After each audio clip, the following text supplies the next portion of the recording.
وقولوا قولا سديدا يصلح لكم أعمالكم ويغفر لكم ذنوبكم ومن يطع الله ورسوله فقد فاز فوزا عظيما. فقال الله تعالى: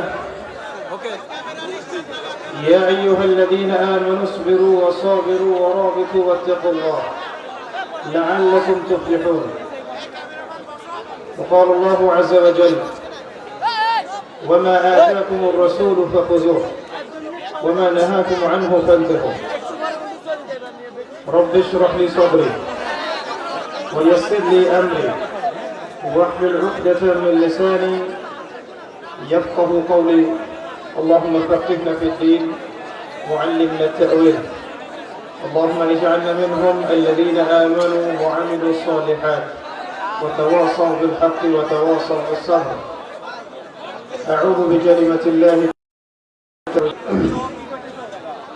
যাবতীয় প্রশংসা এবং গুণগান, কৃতজ্ঞতা, আরাধনা একমাত্র মহিয়ান গরিয়ান আল্লাহ রাব্বুল আলামিনের জন্য, যে আল্লাহ পাক আমাদের পিতা নিজ অনুগ্রহে মুসলিম পরিবারে জন্মগ্রহণ করার তৌফিক দিয়েছেন। আলহামদুলিল্লাহ। অগণিত অসংখ্য দরুদ এবং সালাত বর্ষিত হোক মহান আল্লাহ প্রেরিত সর্বশেষ নবী এবং চূড়ান্ত নবী, মানবতার মুক্তির দূত মুহাম্মদুর রাসূলুল্লাহ সাল্লাল্লাহু আলাইহি ওয়াসাল্লামের প্রতি। আল্লাহুম্মা সাল্লি আলা মুহাম্মদ ওয়া আলা আলি মুহাম্মদ কামা সাল্লাইতা আলা ইব্রাহিম ওয়া আলা আলি ইব্রাহিম ইন্নাকা হামিদুম মাজিদ। আল্লাহুম্মা বারিক আলা মুহাম্মদ ওয়া আলা আলি মুহাম্মদ কামা বারাকতা আলা ইব্রাহিম ওয়া আলা আলি ইব্রাহিম ইন্নাকা হামিদুম মাজিদ। আপনারা এই বিষয়ে গাফেল এবং এই কৃতজ্ঞতা আমরা আদায় করে শেষ করতে পারছি না। এর প্রমাণ হচ্ছে আমাদের মসজিদগুলো। আমাদের মসজিদগুলো জামাতের অবস্থা দেখলে বোঝা যাচ্ছে যে আমরা এখন পর্যন্ত নামাজকেই মূল্যায়ন করতে পারি না। আল্লাহ রাব্বুল আলামিন আমাকে আপনাকে যে মুসলিম পরিবারে জন্মগ্রহণ করার তৌফিক, বাসায় শুয়ে শুয়ে আরামে ইউটিউবে ওয়াজ শুনবেন, লেকচার শুনবেন। মোবাইল ছাড়া এখনকার জেনারেশন 3 দিন থাকতে পারে না, একদিনও থাকতে পারে না। এটা আপনাদের মানসিক অসুস্থতার পরিচয়। আমরা যে দিন দিন মানসিকভাবে অসুস্থ হয়ে পড়ছি, এটা তার পরিচয়। কিছু করলে যতক্ষণ পর্যন্ত আমি মানুষকে না জানাচ্ছি ফেসবুকে, ততক্ষণ ঘুম হচ্ছে না। এই কাজটা দিনী অঙ্গনের মানুষরা এখন বেশি করছে। পক্ষান্তরে দেশের বিভিন্ন জায়গায় ভেতরে খ্রিস্টান মিশনারিদের তৎপরতা, শুধু এনজিওদের তৎপরতা, কাদিয়ানি মুভমেন্ট, তারপর ইসকনদের তৎপরতা, এগুলো ভিতরে তারা গুছিয়ে ফেললো। অনলাইনে কিন্তু এত প্রচার করে নাই। তারা কাজ করে 100%, প্রচার করে 10%। আর আমাদের হালত পুরাই উল্টা, 10% কাজ করলে 100% প্রচার করতে হয়। বুদ্ধিবৃত্তিক ভাবে আমরা এখন পরাজিত আছি। তাহলে এই 16 কোটি 20 কোটি মুসলিম প্রধান দেশে ভারতের দালালরা কিভাবে আঁকড়া কেটে বসে থাকতে হবে? আমরা বুদ্ধিবৃত্তিক ভাবে এখন পরাজিত হয়ে গেছি। 2-4টা স্লোগান দিয়ে আর কিছু রক্ত গরম করার কথা বলে, অথবা আবেগের বসে জোশে এভাবে দিন কায়েম হবে না বাংলার জমিনে। একেবারে গোড়ার থেকে আমাদের কাজগুলো করতে হবে, আবার শেকড়টাকে আবার শক্ত করতে হবে। এই জন্য আমি নসিহত করি, নিজেকেও করি, আপনাদেরকেও করি, যে কাজ বেশি হবে, প্রচার কম হবে। যতটুকু প্রচার করার প্রয়োজন মুনাসিব, এতটুকু প্রচার করব। যেটা প্রচার করার দরকার নাই, অযথা প্রচার করতে যাব না। কারণ কোনো ক্ষেত্রে অধিক প্রচারের কারণেও সমস্যা সৃষ্টি হয়। আমাদের উদ্দেশ্য হচ্ছে এখানে একসাথে বসা, দিনের কিছু কথা শুনবো, জানবো, আমল করব, নসিহতগুলো মনের মধ্যে গেঁথে নেব, আগামী জিন্দেগি এইভাবে সাজাবো ইনশাআল্লাহ। এটা আমাকে নিজেকে আগে করতে হবে না, মানুষকে আগে জানাতে হবে। কোনটা আগে নিজেকে করতে হবে। কারণ এই ফিকিরটা নিয়ে আমরা আলোচনা শুনি ইনশাআল্লাহ। আর মনোযোগ, একটা জিনিসের মনোযোগ ধরে রাখাটা খুব গুরুত্বপূর্ণ। যতবার আপনি ফোনের দিকে মনোযোগ দিবেন, আপনি আলোচনা থেকে মনোযোগ সরাই ফেলবেন।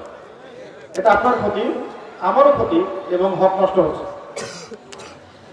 তো আবার মূল কথায় আসি যে আপনারা চাচা আবু তালেবের নাম জানেন কিনা?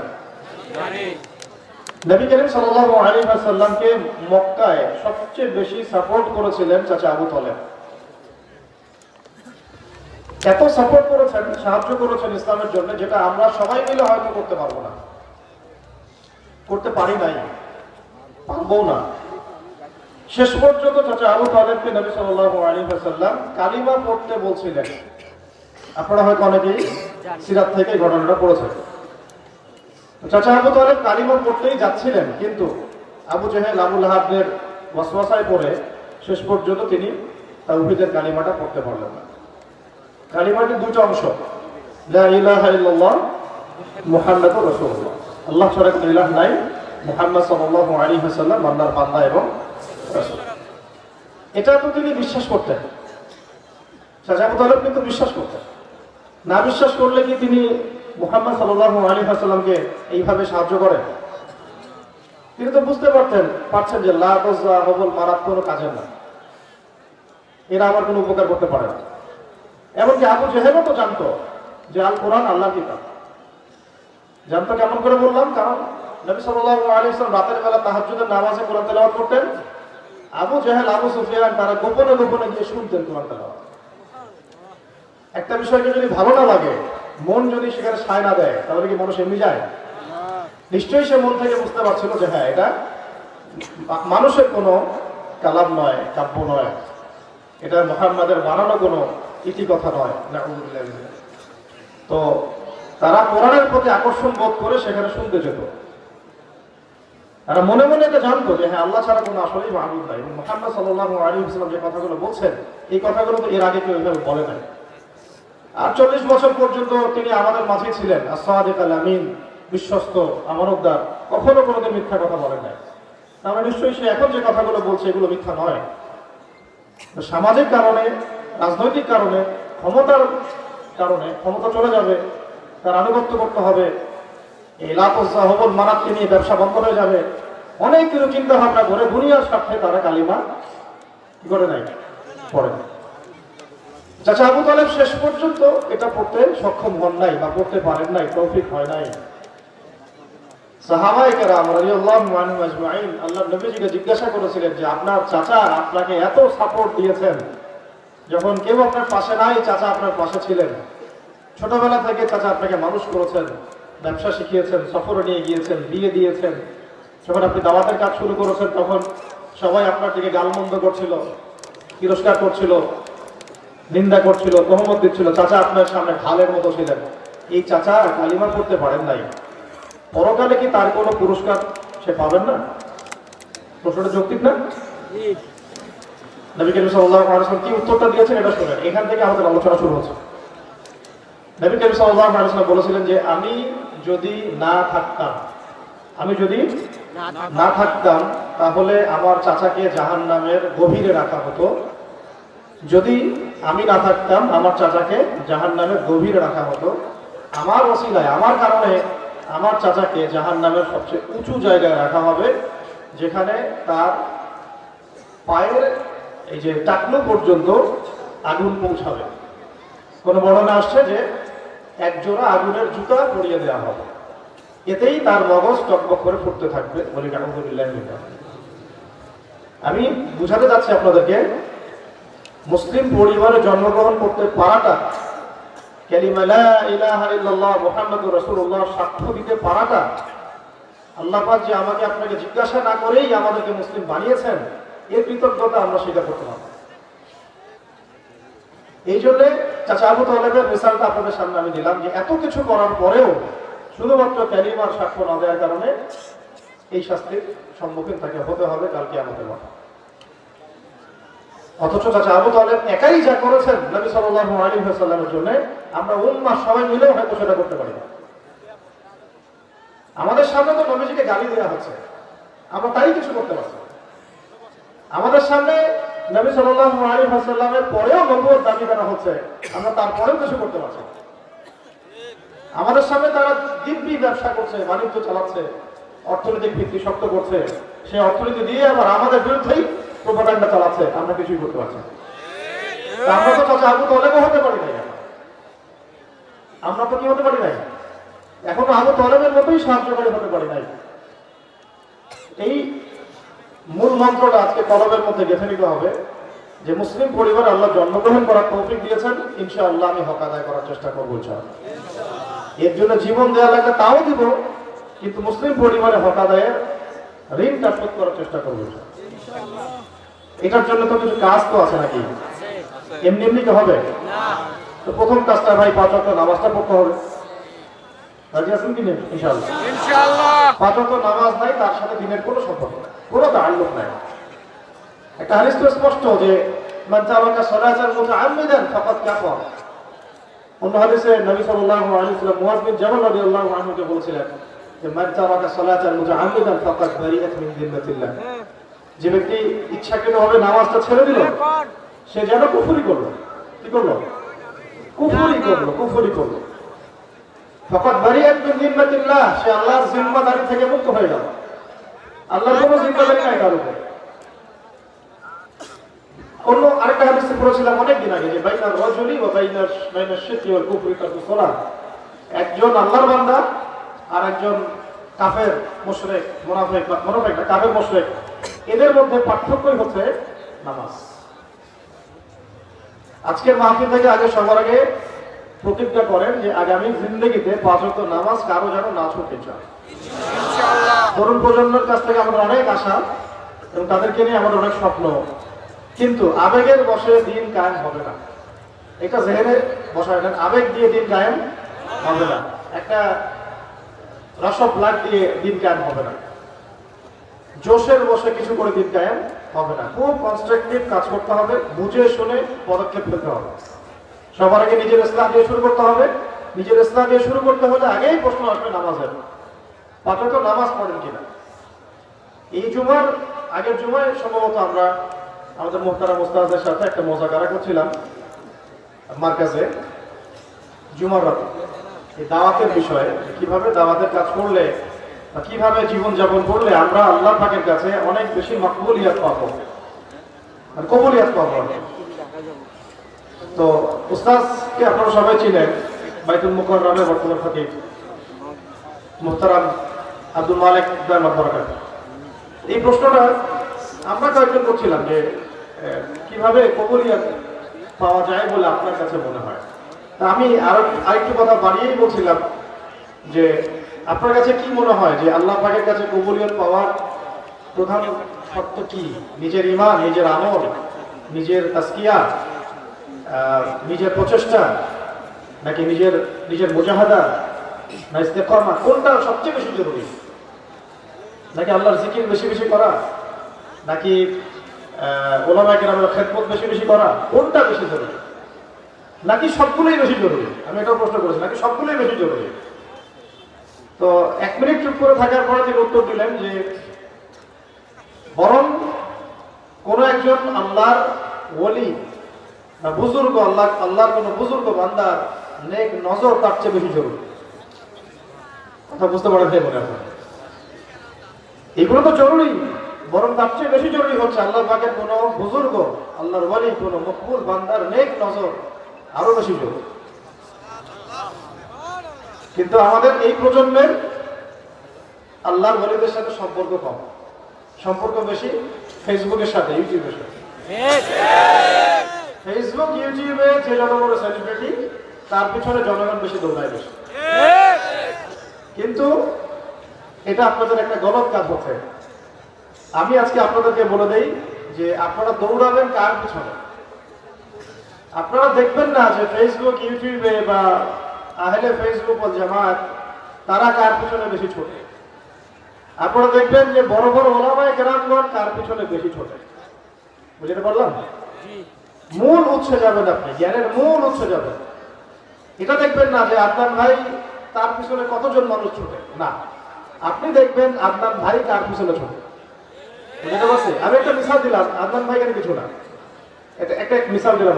আপনি দেখবেন না যে ফেসবুকে সেলিব্রিটিরা অমুক অমুক তারা তাদের পিছনে কারা ছোটে। আপনি দেখবেন বড় বড় ওলামায়ে কেরামগণ কার পিছনে ছোটেন, কাকে মুরব্বী মনে করেন, সেখান থেকে ইলম নেওয়ার চেষ্টা করেন। ইনশাআল্লাহ জীবন দুনিয়া আখিরাত চমকায় যাবে ইনশাআল্লাহ। আল্লাহ পাক তৌফিক দান করেন। তো মূল কথাটা আসি, নামাজ দিয়ে শুরু করতে হবে। এর সাথে দরকার হবে কোন বরেণ্য মুরব্বী ওলামায়ে কেরামের সোহবত বা তাদের পরামর্শ ভিত্তিক জীবনযাপন করা। ইনশাআল্লাহ দেখবেন আপনার সবগুলো কাজ গুছায় আসবে ইনশাআল্লাহ। তো মূল কথা কিন্তু আমাদের বাংলার জমিনে দিন কায়েম, এটা প্রসঙ্গটা কি? বাংলার জমিনে আমরা দিনটা প্রতিষ্ঠা করবো কিভাবে? এর শুরুটা করতে হবে কোত্থেকে? আগে নিজের ইসলাহ থেকে। নিজের ইসলাহের কথা বলতে গেলে প্রথমেই আসবে কোন আমলের কথা? নামাজ। এই নামাজের পরেই আসবে তাহাজ্জুদের কথা। কিসের কথা? আমি আপনাদেরকে বলবো না যে আপনারা 100 রাকাত, 50 রাকাত, 20 রাকাত প্রতিদিন পড়েন, এটা সবাই পড়তে পারবেও না। এটা কি পারা যায় প্রতিদিন? হয়তো হয় না, অনেকের হয়তো হয়, তারা সৌভাগ্যবান। যেমন ওস্তাদ এটাও বলছিলেন যে আসলে দাওয়াত এবং দিন কায়েম এগুলো বলতে যা বোঝায়, এর জন্য যে যোগ্যতা সেটা আমাদের এখনো হয় নাই, এটাও তিনি বলছিলেন। এবং বলছিলেন যে ইংরেজ আমলে যখন আমাদের আকাবেররা আল্লাহর রাস্তায় জিহাদ করত এবং দাওয়াতের কাজ করত, তারপরেও তাদের রাত্রেবেলা 100 রাকাত নফল মিস হইতো না। তারপরেও রাতের বেলা 100 রাকাত নফল নামাজ মিস হতো না। আর আমাদের তো এখন দাওয়াতের ওসিলায় ফরজে ছুটে যায়, তাই না? দাওয়াতের ওসিলায় ফরজ আমল ছুটে যায়। তাহলে এই আমল দিয়ে কতটুকু নিজের ইসলাহ হবে আর সমাজের ইসলাহ হবে, এটা আপনারাই চিন্তা করেন। আল্লাহ পাক আমাদেরকে নিয়মিত তাহাজ্জুদ পড়ার তৌফিক দান করেন। অন্তত 2 রাকাত, একদম শর্টকাট সিলেবাস দিলাম, অন্তত মাত্র 2 রাকাত হলেও পড়েন, মাত্র 2 রাকাত হলেও পড়েন। শীতকাল একটা সিজন, আমলের মৌসুম। দিন ছোট, রোজা রাখা যায়, রাত বড়, কিছুক্ষণ ঘুমানো যায়, আবার কিছুক্ষণ আমলও করা যায়। আল্লাহ পাক আমাদেরকে শীতকালটাকে কাজে লাগানোর তৌফিক দান করেন। আমিন। তাহাজ্জুদ নামাজের পরে প্রথম কথা হবে কিসের? তাহাজ্জুদ। এরপরে হবে কোরআন তেলাওয়াত। কিসের? কোরআন তেলাওয়াতের সাথে যাদের তাআল্লুক নাই, আল্লাহ পর্যন্ত পৌঁছানো বহু দূর কি বাত, এটা সম্ভব না। আল কোরআন কারীম তেলাওয়াত করতে শিখতে হবে, বুঝতে হবে, প্রয়োজনে আরবি ভাষাও শিখতে হবে। বাংলাদেশের শিক্ষা ব্যবস্থায় যদি স্কুল থেকে নিয়ে মাস্টার্স পর্যন্ত বাধ্যতামূলক ইংরেজি থাকতে পারে, তাহলে বাধ্যতামূলক আরবিও থাকা চাই ইনশাআল্লাহ। এটা এমন আহামরি কিছুই না, বরং ইংরেজির চাইতে আরবি আরো সহজ। ইংরেজির ব্যাকরণের যে মাইর প্যাচ, আমরা তো আপনারা তো পড়েছেন, এটা যারা বসে আছেন তারা তো বেশিরভাগই জেনারেল ব্যাকগ্রাউন্ডের মধ্যে 12, 13, 15 বছর পড়েছে। 15 বছরে কত কি পড়ানো হয়েছে আমরা। এখন আপনারা 15 বছর পরে নিজেরাই একটু মুহাসাবা করেন যে ওই শিক্ষাটা কি 100% কাজে লাগছে? যতগুলো গ্রামার পড়েছেন সব কি কাজে লাগছে? ওই যে বাংলা ব্যাকরণের যত কঠিন গ্রামার গুলো পড়েছেন, এগুলো কি বাস্তবিক কোনো প্রয়োগ আছে? অঙ্কর যেগুলো শিখেছেন সেগুলো বাস্তবিক কোনো প্রয়োগ আছে? তো যোগ বিয়োগ গুণ ভাগই করছে ঘুরে ফিরে, তাই তো? আর যারা অন্যান্য সেক্টরে পড়েন তাদের কথা আলাদা, বেসিক কথা বলছে। তাহলে মুসলিম প্রধান একটা দেশের শিক্ষা ব্যবস্থায় কোরআনের ভাষা আরবি থাকা জরুরি ছিল না? থাকলে আমাদের দেশের বেশিরভাগ মানুষ তখন আরবি বুঝতে সক্ষম হতো, আল্লাহ পাকের কিতাবটা পড়তে বুঝতে সক্ষম হতো। অন্তত পক্ষে তাফসিরে না যায়, তরজমা তো বুঝতে পারতো। যাদের ভাষা আরবি, যারা আরব, তারা কি কোরআনের ভাষা বুঝে না? নিশ্চয়ই বুঝে। সাহাবায়ে কেরাম রাদিয়াল্লাহু আনহুম আজমাইন, তাদের মধ্যে এমন একজন ব্যক্তি ছিলেন যিনি কোরআন বুঝতেন না? বলেন। সবাই কোরআন বুঝতেন, অন্যতম একটা কারণ হচ্ছে তাদের ভাষা কি ছিল? আরবি। যদি আমাদের শুরু থেকে প্রাইমারি স্কুল থেকেই আরবি শেখানো হতো, আজকে এসএসসি এইচএসসির বাচ্চারা কোরআন বুঝতে পারত। যদি প্রাইমারি স্কুলে শুরু থেকেই আল কোরআনের এই যে নুরানি, নাজারা, হিফজ এই বিষয়গুলো বাধ্যতামূলক করা হতো, আজকে স্কুল কলেজের বাচ্চারা কোরআন বুঝতে পারত। আমি তো এর আগে একদিন একটা লেকচারে বলেছিলাম, আজকে এটা নতুন রিপিট করছি না, শুধু মূল মেসেজটা বলছি যে দেখুন, বাংলাদেশের প্রাইমারি স্কুলের সংখ্যা হবে হাজার হাজার, 50,000 বেশি। এই 50,000 প্রাইমারি স্কুলের বাচ্চাদেরকে আপনি যদি কোরআন শুধু সূরা ফাতিহাটুকু ধরেন, তারা তিলাওয়াত করতে পারে না। এই 50,000 প্রতিষ্ঠানের শিক্ষকদেরকে যদি একটা জায়গায় বসান, বসে কোরআন তেলাওয়াত ধরেন, তারাও কোরআন তেলাওয়াত করতে পারে। হাই স্কুলের সংখ্যা আছে আরো বেশি। প্রত্যেকটা হাই স্কুলের সব বাচ্চাদেরকে আপনি একটা জায়গায় বসান, শুধু সূরা ফাতিহা তেলাওয়াতটা চেক করবেন, ওলামা কেরামের সামনে দেখবেন তেলাওয়াত ঠিক আছে। তাদেরকে যারা পড়ায় ওই টিচারদেরকে আপনি একটা জায়গায় বসান, তারাও কোরআন তেলাওয়াত সহি করে পড়তে পারবে। অনার্স লেভেলে যাবেন একই অবস্থা, একই দশা। মাস্টার্সে যান একই দশা। এর উপরে যান, যারা এই পুরো শিক্ষা ব্যবস্থা প্রণয়ন করেছে ওই কমিশনের এই যে 10 জন 20 জন 100 জনকে বসান, তাদেরও কোরআন তেলাওয়াত সহি। ইল্লা মাশাআল্লাহ। আর এই কমিশনকে যারা নিয়ন্ত্রণ করেন, প্রশাসন থেকে শুরু করে আমাদের এই সংসদীয় ব্যবস্থা, এমপি মন্ত্রী সবাইকে একটা জায়গায় বসান, তাদের সবার কোরআন তেলাওয়াতের কথা বলবো না, শুধু সূরা ফাতিহাটা চেক করেন, 90 ভাগেরই তেলাওয়াত ঠিক নেই। একটা মুসলিম প্রধান দেশে শিক্ষা ব্যবস্থার কান্ডারি হয়ে যারা বসে আছেন, তারা কোরআন তেলাওয়াতটুকু করতে পারে না। সুবহানাল্লাহ, সুবহানাল্লাহ, ওয়ালা হাওলা ওয়ালা কুওয়াতা ইল্লা বিল্লাহ। তাহলে আমাদের এই 16 কোটি মানুষের শিক্ষার জিম্মেদারি যাদের উপরে, তারা যদি কোরআনের সাথে এইরকম আচরণ করেন, এই অবস্থা থাকে, তাদের সাথে কোরআনের দূরত্ব থাকে, তাহলে জাতি কিভাবে ইসলামের শিক্ষা শিক্ষিত হবে? আর শিক্ষা ছাড়া এই জাতি কিভাবে দিন কায়েম করবে? শিক্ষা তো জাতির মেরুদণ্ড। নবী সাল্লাল্লাহু আলাইহি ওয়াসাল্লাম আগে তো দাওয়াতের কাজ শুরু করেছেন ইকরা বিসমি রাব্বিকাল্লাযী খালাক দিয়ে। পড়াশোনা করতে বলেছেন, পড়তে বলেছেন, ইলম অর্জন করতে বলেছেন, এবং ইলমটা অর্জন করা ফরজও করা হয়েছে। তালাবুল ইলমি ফরিদাতুন আলা কুল্লি মুসলিমিন। আমাদের সবার উপরেই অন্তত ফরজে আইনের জ্ঞান তো ফরজ। কোরআন তেলাওয়াত শেখার দরকার ছিল। এখন আজকে ওয়াজে যারা এসেছেন, এই একই পরিসংখ্যানে যদি আপনাদেরকেও আমরা এখানে পরীক্ষা নেই, আমার বিশ্বাস যে 80% তেলাওয়াত ঠিক থাকবে। তো ওয়াজের নাম ঠিক ঠিক না। ওয়াজের নাম হচ্ছে মূল মেসেজটা নিয়ে গিয়ে নিজেকে সংশোধন করা। নামাজের কথা যেটা প্রথমে ওয়াদা করেছেন, কোনোদিন যেন না ছুটে, আল্লাহ পাক তৌফিক দান করেন। দুই রাকাত তাহাজ্জুদ যেন মিস না হয়। আল্লাহ পাক আমাকে তৌফিক দেন, সবার আগে আমাকে তৌফিক দেন, তারপর আপনাদেরকে তৌফিক দেন। এরপরে মুরব্বীদের সহবত যেন মিস না হয়। একা একা জীবনযাপন করবেন না, উলামায়ে কেরামের সহবতে থাকবেন এবং পরামর্শ ভিত্তিক জীবনযাপন করবেন। আমরা তো এত বড় পণ্ডিত হয়ে যাই নাই যে কোরআন হাদিসের সব একদম বোঝা শেষ, এমন কি বিষয়টা? আমি তো বললাম যে বেসিক পড়াশোনাই আমাদের ঠিক নাই, তাহলে পুরো ইসলামী শরিয়ার গভীরতায় আমরা কিভাবে পৌঁছাবো? আমরা এখনো সমুদ্রের কিনারাতে হাঁটছি, এখনো সমুদ্রের পা ভিজাই নাই, আর ওই গভীরে যাওয়া তো অনেক দূরে নয়। আল্লাহ পাক আমাদেরকে উলামায়ে কেরামের সহবত থেকে দিন শেখার তৌফিক দান করেন। আমিন। তারপরে বললাম যে কোরআনের সাথে তাআল্লুক থাকতে হবে, কোরআনবিহীন জীবনযাপন করা যাবে। কোরআনবিহীন জীবনযাপন করে একদিন দুই দিন ওয়াজে আসলাম, মাঝে মাঝে নামাজ পড়ি, মাঝে মাঝে জুমার দিনে যাই, এইভাবে দিন প্রতিষ্ঠা যাবে না। সহজ কথা শুনে রাখেন, যতই আবেগ ঢালেন, যত রক্ত দেন, তারপরেও হবে, কারণ আপনার শেকড় ঠিক নাই। আর শেকড় যদি ঠিক থাকে, 313 জনকে নিয়ে একেবারে ময়দান কাঁপায় দেওয়া যাবে ইনশাআল্লাহ। শেকড় যদি ঠিক থাকে, ওই মুতার যুদ্ধের মতো 3000 সৈন্য নিয়ে 2 লক্ষ সৈন্য ঠেকানো যাবে ইনশাআল্লাহ। এখন আপনি ঠেকাতে পারেন, কারণ আমার সাথে তো কোরআনের তাআল্লুক নাই, নামাজের তাআল্লুক নাই, কোনো বুজুর্গেরও তাআল্লুক নাই, আল্লাহর জিকির হচ্ছে না, সুন্নাহ ভিত্তিক জীবনযাপন নাই, হালাল খায় না, হারাম খায়, যত সাগর রক্ত ঢালেন, এরকম শেকড় যদি পচা থাকে, ইসলামী শরিয়া আসবে না, ইসলামী হুকুমত এভাবে কায়েম করা যাবে। আল্লাহ পাক আমাদেরকে কথাগুলো বোঝার তৌফিক দান করেন। তো ভেতর থেকে কাজ করতে হবে। এই জন্য আমি বলি যে কাজ বেশি হবে, প্রচারটা কি হবে? কম হবে। এখন এর সাথে আরো একটা কাজ আছে, এটা বলে অন্য প্রসঙ্গে যাব। এই কাজগুলোর সাথে আরো যে একটা কাজ খুব জরুরি, সেটা হলো সকাল ও সন্ধ্যা আল্লাহ পাকের জিকিরগুলো করা।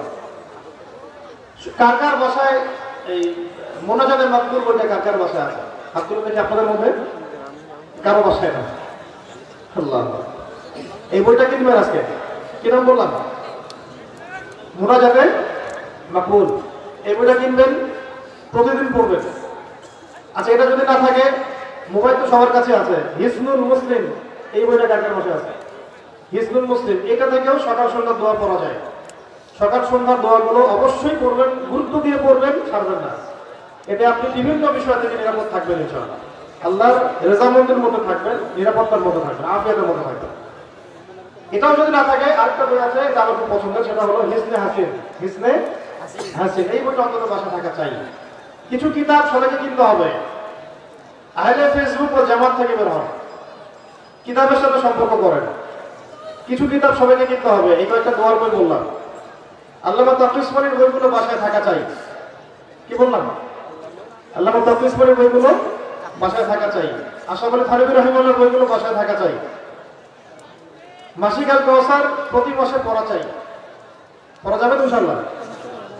এর পাশাপাশি সিরাতের কিতাব থাকা চাই। নবী সাল্লাল্লাহু আলাইহি ওয়াসাল্লামের জীবনের বই থাকা চাই।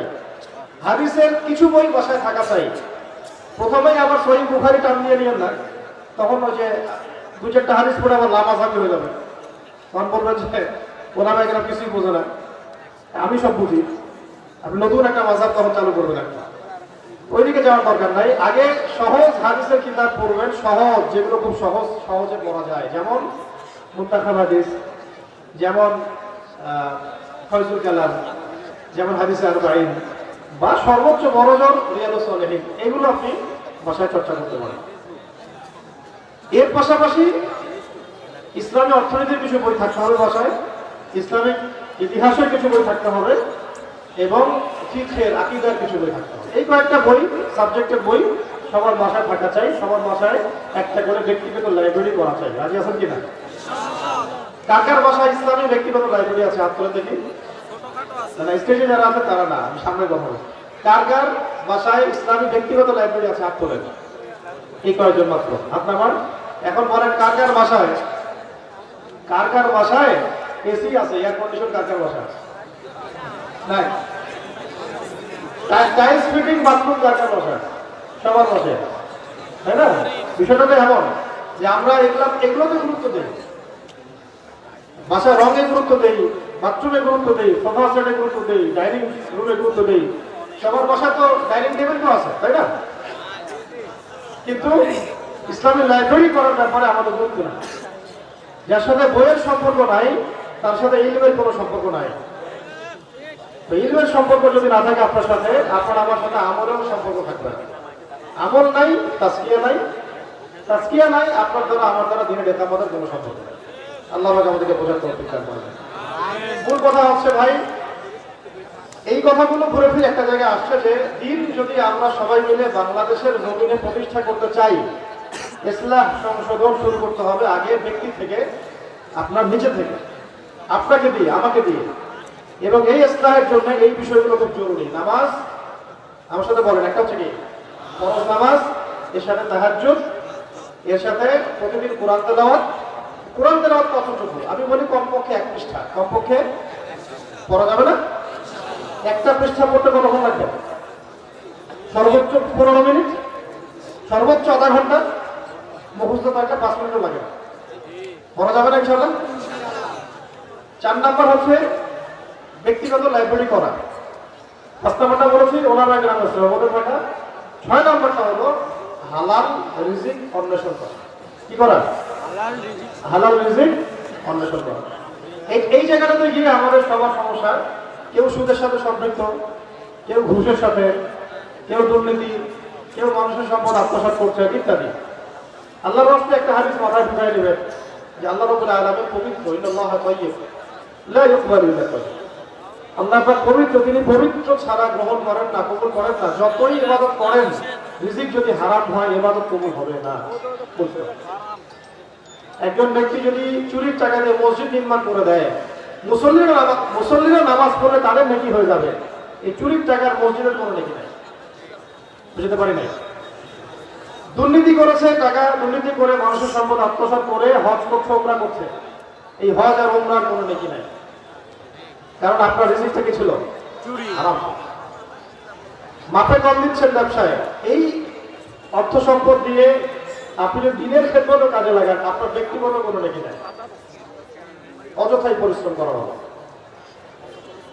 সারা জীবন তাহাজ্জুদ করছেন, চিল্লা লাগাচ্ছেন, আল্লাহর রাস্তায় সময় দিচ্ছেন, এদিকে বোনের সম্পদ আত্মসাৎ করে বসে আছেন, এদিকে মিরাজ ঠকাই দিচ্ছেন মানুষকে, ব্যবসায়ী সম্পদ ঠকাই দিচ্ছেন, সুদের কারবার করতেছেন। এই চিল্লা লাগে কোনো ফায়দা নেই। নিজের ইসলামই হয় না, আপনার দ্বারা উম্মত কোনো ইসলাম হবে এটা সম্ভব হয় না। আল্লাহ পাক আমাদেরকে হালাল খাওয়ার তৌফিক দান করেন। যত সুদী এনজিও আছে এগুলো থেকে নাম কাটায় ফেলবেন, ওয়াদা করেন। যত সুদী এনজিও আছে এগুলো থেকে অন্তত আপনার নিজের নামটা কাটাবেন আগে। এদেরকে বয়কট করা, এদেরকে দেশ থেকে বিতাড়িত করা সেটা পরের উৎস, পরের আলোচনা। আগে নিজে কি করবেন, নিজে সেখান থেকে নাম কাটিয়ে নিয়ে আসবেন। এটা যদি আপনি করতে পারেন, আল্লাহর পক্ষ থেকে আপনার উপরে ইনশাআল্লাহ বেহিসাব রিজিক আসবে ইনশাআল্লাহ। যদি না করেন আপনার উপরে সেই রিজিকটা আসবে না, ওই হারামটাই আসবে। এটা কোরআনের আয়াত, এটা আমার কথা না। যে ওয়াইয়াত্তাকিল্লাহ ইয়াজআল লাহু মাখরাজা, ইয়াজআল লাহু মাখরাজা ওয়া ইয়ারযুকুহু মিন হাইথু লা ইয়াহতাসিব। মানে আল্লাহ পাককে যে ভয় করবেন, যে আল্লাহকে ভয় করে আপনি নাম কাটিয়ে ফেললেন সুদ থেকে, এখন এটা আল্লাহ পাকের জিম্মেদারি যে আপনাকে আল্লাহ রাব্বুল আলামিন বেহিসাব রিজিক দিবেন ইনশাআল্লাহ। এমন উৎস থেকে দিবেন যার কল্পনা আপনি করেন। হালাল না খেলে ইবাদত কবুল হচ্ছে না। ওই হারাম রিজিকের ইবাদত দিয়ে আমার সন্তানকে মানুষ করা যাচ্ছে না। সন্তানের রক্তের মধ্যেই তো হারাম, পরিবারের রক্তেই তো হারাম। শুধুমাত্র দেখেন, কখনো কখনো দ্বীনি মজলিসগুলোতে যখন আমরা অর্থ উঠাই, এর মধ্যেও অনেক হারাম টাকা ঢুকে যায়, ঢুকে না? তার উৎস তো আমরা পরীক্ষা করি না, আমভাবে উৎস তো পরীক্ষা করি আমাদের একটা বুঝ, যেখানে হারাম টাকা বেশি ঢুকে যায় সেই জায়গা থেকে বরকত উঠে যায়। যেখানে হারাম টাকা ঢুকে যায় বরকত উঠে যায়। আপনি এখন দেখবেন মসজিদগুলো সব চাকচিক্যময়, একেবারে তাজমহলের মতো মসজিদ, কিন্তু মসজিদ থেকে সেই যে সাহাবাওয়ালা ইমান, সাহাবাওয়ালা দাওয়াত, সেই যে জিন্দেগি, সেই দাওয়াত, সেই জিহাদ, এটা উঠে গেছে। এটা কিন্তু উঠে গেছে। এটাও কিন্তু আলামত সাহার মধ্যে আছে। আখিরুজ্জামানে যে মসজিদগুলো চাকচিক্যময় হবে, হেদায়েত উঠে যাবে। মসজিদগুলো কি হবে? চাকচিক্যময় হবে, হেদায়েত উঠে যাবে। আল্লাহ পাক আমাদেরকে হালাল খাওয়ার তৌফিক দান করেন। আল্লাহ।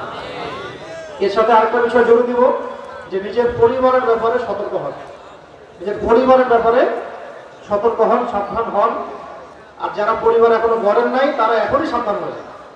কারা কারা পরিবার গড়েন নাই হাত তোলেন দেখি। সুবহানাল্লাহ, হাত নামান। মানে কেউই গড়েন নাই, তাদেরকে ওয়াজ করতেছি আর তাহলে কঠিন, গড়া তো কঠিন এখন। আচ্ছা, আমরা তাহলে পরিবর্তিত বাংলাদেশে একটা নতুন দাবিও তুলব। শিক্ষার দাবি যেমন উঠবে, রাজনীতির দাবি উঠবে, আমরা যুবকদের জন্য একটা দাবি তুলব।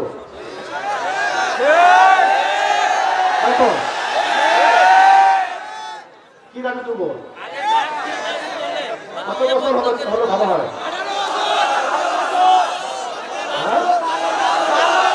18? ঠিক আছে, মেয়েদের 16, ছেলেদের 18। তাহলে আমরা এই দাবি সবার সামনে উত্থাপন করবো। বিয়ের ন্যূনতম বয়স হবে ছেলেদের ক্ষেত্রে 18, মেয়েদের ক্ষেত্রে 16। ইসলামের বিধান অনুযায়ী কিন্তু এটা ঠিক আছে। ইসলামের বিধান অনুযায়ী এটা ঠিক আছে। আমার নানির বিয়ে হয়েছিল, তার বয়স যখন 12 বছর। আমাদের অনেকেরই আছে, এটা আমার একার কথা। আমার নানির বয়স এখন, আল্লাহ তাকে আফিয়ত দান করেন, সেহাত দান করেন, দেখায় তারাত করেন। আমার নানির বয়স এখন 75 বছর। 75 বছর। বিয়ে হয়েছিল কত বছর বললাম? 12-13। আমার নানির বাচ্চা হয়েছে 12 জন। কতজন? সবই নর্মাল, সিজারও করতে হয়নি। এখন তো দেখা যায় 2টা দিলেই খালাস, 3 নম্বরে গিয়ে আর পারা যায় না। প্রথমটাই সিজার হয়। আর বিয়েও করে তারা দেখা যায় 20-এ, 25-এ, কেউ 30-এ, কেউ বলে মাস্টার্স পাস করে তারপরে বিয়ে করবে। মেয়েদের কথা। আর ছেলেদের তো এই পড়াশোনার 20 বছর, চাকরি খুঁজতে আরো 10 বছর, 30-35 শেষ হয়ে যায়, তারপরে ওদেরকে বিয়ে করতে হয়। তো এটা আসলে জুলুম। এটা কি? এটা জুলুম। এই সময়টুকুর মধ্যে ইমান আমল হেফাজত করা, চরিত্র হেফাজত করা, এটা বড়ই কঠিন। এই জন্য আমরা এটা দাবি উত্থাপন করতে পারি যে আমাদের যুবকদের জন্য বিয়ের ন্যূনতম বয়স করে দেওয়া হোক 18 থেকে 20। আর ছেলেদের ক্ষেত্রে, মেয়েদের ক্ষেত্রে 16 থেকে 18। আর শোনেন, মূল কথাটা শোনেন। মূল কথা এটা না, মূল কথা হচ্ছে বিয়ের আগে পড়াশোনা শেষ করতে হবে। প্রাথমিক যে পড়াশোনা, এটা শেষ করতে হবে।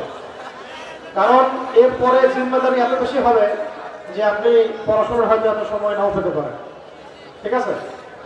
আর নিজেদের পরিবার গড়ার মতো যোগ্য একটু কর্মসংস্থানের ব্যবস্থা আপনাকে করতে হবে। মানুষের কাছে হাত পাতলে ছেলে মানুষের গায়রত ব্যক্তিত্ব থাকে না। মানুষের কাছে যেন হাত পাততে না হয়, এই জন্য কি করবেন, নিজের হালাল, ছোট হোক হালাল একটা ব্যবসা হোক, চাকরি হোক, কিছু একটা ব্যবস্থা। কৃষিভিত্তিক অর্থনীতিও ভালো, এটাও খারাপ না। কৃষিভিত্তিক অর্থনীতি অনেক ভালো একটা উপার্জনের সোর্স। এদিক থেকে মানুষ করে আসতেছে, এখন সবাই চাকরি করতে চায়, এটাও ভালো মানে পদ্ধতি হচ্ছে না। ব্যবসা ভালো, ব্যবসায় বরকত বেশি। কৃষিভিত্তিক অর্থনীতিও ভালো, সবাইকে চাকরি করতে হবে এটা জরুরি না। এখন মূল কথাটা শোনেন, মূল কথা হচ্ছে পরিবারের মধ্যে কোনো অবস্থাতেই অনইসলামিক কোনো দর্শনকে ঠাঁই দেওয়া যাবে না। এই দেশের মালিক আমি না, কিন্তু আমার পরিবারের তো মালিক আমি।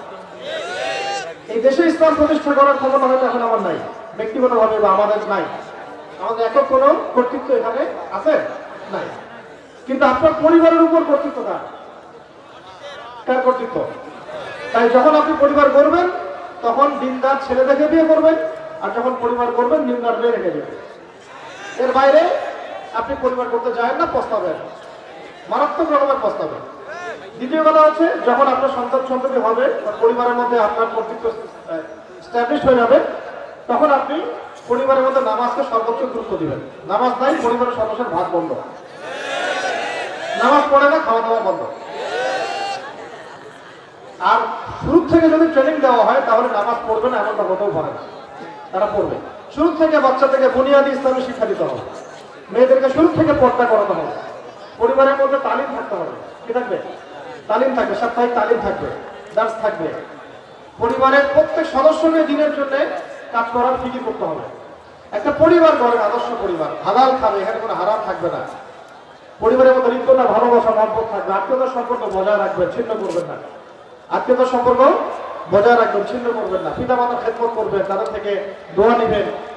পিতা মাতাই আপনার জান্নাত, আপনার জাহান্নামের মাধ্যমে। অতএব এই জিনিসগুলো যদি সত্য হয়, এর সাথে প্রতিবেশীর হকটাও ঠিক মতো আদায় করা হয়, আর ব্যক্তি জীবনে ইসলাম, ইনসাফ, আমানত, আদালত এগুলো থাকবে। এগুলো যখন ঠিক থাকবে তখন আদাব ও মুআশারা ঠিক হয়ে গেল, তখন আপনার দ্বারা সমাজের মানুষ ভালো কিছু পাবে, তখন আস্তে আস্তে আপনি বড় পরিসরে কাজ করার যোগ্যতা অর্জন করবেন। তো এখন একটা আফসোসের কথা হচ্ছে, আমরা যারা দিনের কাজও করি অনেক সময় আমাদের পরিবার ঠিক থাকে, পরিবারে হারাম, পরিবারে বাবা হচ্ছেন আলেম, কোনো ছেলে হচ্ছে ইংলিশ মিডিয়ামে পড়ে। হ্যাঁ, এরকম অনেক পরিবার। আফসোস যে বাবা মুহাদ্দিস, ছেলে ধার কাছেই নয় মাদ্রাসা, এমন না হয়েছে না অনেক? এটা আফসোসের বিষয়। পরিবার বাবা চিল্লা দিয়ে বেড়াচ্ছেন, মেয়ের দিকে কথাই করে না, স্ত্রী দিকে বেপরদায় বাজারঘাট করছে। এই যে বিষয়গুলো, এগুলো আমাদেরকে ইসলামে নিয়ে আসতে হবে, কারণ দিন কায়েম করতে হলে এগুলো খুব জরুরি বিষয়। এগুলো যদি ঘাটতি থাকে আমাদের দ্বারা দিন কায়েম হবে না। আল্লাহ পাক আমাদেরকে বোঝার তৌফিক দান করেন। এই পরিবার গঠনটা খুব গুরুত্ব দেন, আর রিজিক অর্জন করার পরেই হালাল ভাবে বিয়ে শাদী করেন, কোনো রকমের হারাম সম্পর্কে যাবেন না। এখানে যদি দেখা যায় অনেক কাজটি করার পরেও কোনো ফায়দা হচ্ছে না, তাহলে আপনি প্রাপ্তবয়স্ক হলে নিজের সিদ্ধান্ত নিজেই নেবেন। এই সাথে আমি একটা জিনিস অ্যাড করতে চাই, সেটা হলো সন্তান সন্ততিকে মানুষ করা। আমাদের অনেকের বয়স এখন, এই যে ভাইরা বসে আছে, হয়তো 20 বছর, 25 বছর, 30 বছর হয়ে গেছে। অনেকেই হয়তো নতুন নামাজ শুরু করেছেন, এমন অনেকেই আছেন। অনেকে আছে যে দীর্ঘ সময় ইসলাম সম্পর্কে কিছু জানতোই না, এখন মাশাআল্লাহ পড়াশোনা করছে। এই যে আমাদের জীবন থেকে 20 বছর চলে গেল, নষ্ট হয়ে গেল। এখন বুকে হাত দিয়ে বলেন তো, আপনি নিজেও কি চান যে আপনার সন্তানের জীবন থেকে এভাবে 20 বছর চলে যাক?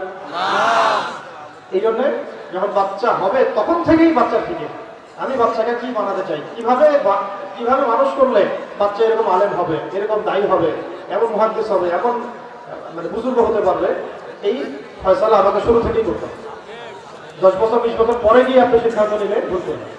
শুরুতেই সিদ্ধান্ত নিতে হবে, আমি আমার বাচ্চাকে একজন ভালো দায়ী বানাবো, আলেম বানাবো, বা আমি একজন বড় ডক্টর বানাবো, কিন্তু বেসিক পড়াশোনা করাবো ইসলামিক, তারপরে তাকে আমি অন্য জায়গায় নিয়ে যাবো। এই ফিকিরটা বাবা মাকে করতে হবে, কারণ সন্তান সন্ততি আল্লাহর দেওয়া আমাদের আমানত। এটা কি আমানত? এটা কিন্তু রিজিকের অংশ। রিজিক মানে শুধু চাল ডাল না, রিজিক মানে সন্তান, স্ত্রী, সবই। এই রিজিকটাকে, আল্লাহর দেওয়া রিজিককে যে তাজিম করবে, আল্লাহ পাক তাকে রিজিক বানায় দেবেন। রিজিককে তাজিম করতে হয়, রিজিককে সম্মান করতে হয়। রিজিককে যে সম্মান করে না, এর মূল্যায়ন করে না, আমানত রক্ষা করে না, আল্লাহ তার রিজিক কমায় দেয়। নাউযুবিল্লাহ। আর রিজিককে যে ব্যক্তি তাজিম করে, সম্মান করে, ওর আমানত আদায় করার চেষ্টা করে, হক আদায় করার চেষ্টা করে, আল্লাহ তাকে রিজিক বাড়াই দেবেন ইনশাআল্লাহ। আমরা দোয়া করি আল্লাহ পাক আমাদের সবাইকে বেনিশান রিজিক দান করেন এবং সবাইকে আল্লাহ পাক পবিত্র সম্পর্ক করার তৌফিক দান করেন। আমিন। সমস্ত হারাম সম্পর্ক ছেড়ে দেওয়ার তৌফিক দান করেন। আল্লাহ পাক যেন আমাদের পরিবারের মধ্যে হালাল রিজিককে বাড়ায় দেন, সন্তানদেরকে কবুল করেন, আমাদের স্ত্রীদেরকে, বোনদেরকে, মাদেরকে আল্লাহ পাক কাজ করতে থাকার তৌফিক দান করেন। এইগুলো কাজ বুনিয়াদি কাজ, এগুলো হচ্ছে সব কি বুনিয়াদি কাজ। এই কাজগুলো যখন ধারাবাহিকভাবে হতেই থাকবে দেখবেন আস্তে আস্তে আস্তে আস্তে সমাজ পরিবর্তন হচ্ছে ইনশাআল্লাহ। এর সাথে বড় পরিসরে কিছু কাজ দরকার, সেগুলো প্রথমে বলি নাই এই কারণে যে প্রথমে এগুলো বললে আপনারা বুঝতে পারতেন। এই কাজগুলো একটু মনোযোগ ধরে রাখি, আমি বেশি লম্বা করবো না, আপনাদেরকে শীতের রাতে বেশি কষ্ট দিব না। এই কাজগুলো যখন নিয়মিতভাবে হবে, এর সাথে আমাদের আরো বড় পরিসরে কিছু কাজ করতে হবে। এই কাজগুলো করতে গিয়ে তখন জান মাল সময় শ্রম দিয়ে দাওয়াত এবং জিহাদের কথা আসবে। কথা বুঝতে পারছেন? বুনিয়াদি কাজগুলো কি মনে আছে? একটু মনে থেকে আমার সাথে কি কি বললাম মনে আছে কিনা? সবার আগে কি না, সবার আগে মুসলিম যে হয়েছি তার হক আদায় করার নিয়ত করা। আল্লাহ যে আমাকে মুসলিম বানিয়েছেন, আমার এই জীবন আল্লাহর জন্য কুরবান হবে, এই হকটা আদায় করার চেষ্টা করা। আগে এই ফিকির মাথায় বসে, আমি যে মুহাম্মদ সাল্লাল্লাহু আলাইহি ওয়াসাল্লামের উম্মত, এটা আমার মাথায় আগে বসানো, সেখানে বসে। তারপরে আমার কাজ হচ্ছে আগে কি পাঁচ ওয়াক্ত নামাজ না ছাড়া, তার সাথে তাহাজ্জুদ 4, 5 নাম্বার বলেন হ্যাঁ প্রতিদিন কোরআন তেলাওয়াত করা, 6 নাম্বার বলছি ব্যক্তিগত লাইব্রেরি থাকতে হবে, 7 বলেছে উলামা কেরামের সাথে সম্পর্ক তাআল্লুক থাকতে হবে, 8 নাম্বার বলেন হালাল রিজিক অন্বেষণ করতে হবে, আদর্শ পরিবার গঠন করতে হবে, সন্তানদেরকে প্রতিপালন করতে হবে। এগুলো বুনিয়াদি কাজ। এই কাজগুলোর পরে আমাদের আরো বড় বড় কাজ আছে, করবো তো ইনশাআল্লাহ। এই কাজগুলো কারা করতে পারবে? যারা বুনিয়াদি কাজ ঠিক করে ফেলেছে তারা করতে পারবে ইনশাআল্লাহ। বুনিয়াদি কাজ যারা ঠিক করতে পারে নাই তারা কিন্তু ওই লেভেলে কাজ করতে পারবে না, করলেও সফল হবে না। আবু বকর, ওমর, ওসমান, আলী তৈরি করতে না পারলে আপনি বদর জিততে পারবেন না। তো বুঝতে পারেন না কথা? আবু বকর, ওমর, ওসমান, আলী রাদিয়াল্লাহু আনহুম আজমাইন তাদের মতো সাহাবা ওয়ালা জিন্দেগি যাপন না করতে পারলে আমাদের হাতে বদরের ওই বিজয় আসবে না। তো বদর জিততে হলে আগে মক্কার এই সময়গুলো পার হতে হবে। তো এখন এই বড় পরিসরে কাজ করার জন্য কারা কারা রাজি আছে? মাশাআল্লাহ, আল্লাহ কবুল করেন। আমিন। এখন এই কাজগুলো যারা করতে চান বুনিয়াদি কাজ ঠিক করে ফেলবেন। এখন বড় কাজগুলো বলছে, বড় কাজগুলো কি? বড় কাজগুলো হচ্ছে 1 নাম্বার, এটা শুরু, বড় কাজের শুরু বাংলাদেশের বরেণ্য ওলামায়ে কেরামদের সাথে নিয়মিত যোগাযোগ রেখে চলবেন। ঠিক আছে? বড় কাজ। ছোট কাজের মধ্যে বলেছি ওলামায়ে কেরামদের সাথে তাল্লুক রাখা, মানে আপনার মাথার উপর একটু মুরব্বি রাখা, কিন্তু বড় পরিসরে দিন কায়েম করতে চাবে বাংলাদেশে যারা দিনের জন্য কাজ করছে প্রত্যেক অঙ্গনের ওলামায়ে কেরামের সাথে বা নেতৃস্থানীয় ব্যক্তিদের সাথে সুসম্পর্ক বজায় রেখে চলছে। ঠিক আছে কথা? 2 হচ্ছে ঐক্যবদ্ধ থাকার চেষ্টা করবেন, কোন অবস্থায় বিচ্ছিন্ন হবে না। বৃহত্তর জামায়াতগুলো থেকে বিচ্ছিন্ন হবে না, বৃহত্তর জামায়াতগুলো থেকে বিচ্ছিন্ন হয়ে নতুন নতুন জামায়াত গঠন করবেন না। কথা বুঝতে পারছেন? সমাজটাকে বিভক্ত করবেন না, ঐক্যবদ্ধ মুসলিম সমাজের মধ্যে থাকেন। যেটা চিরায়ত কাল থেকে যেটা আমাদের আকাবেরগণ, আসলাফগণ যে বৃহত্তর জামায়ার মধ্যে আছেন, যে আকীদা, যে আমল, যে ঈমান, যে মানহাজ, যে তরিকার মধ্যে আছেন, এটা থেকে বিচ্ছিন্ন হয়ে যাবে।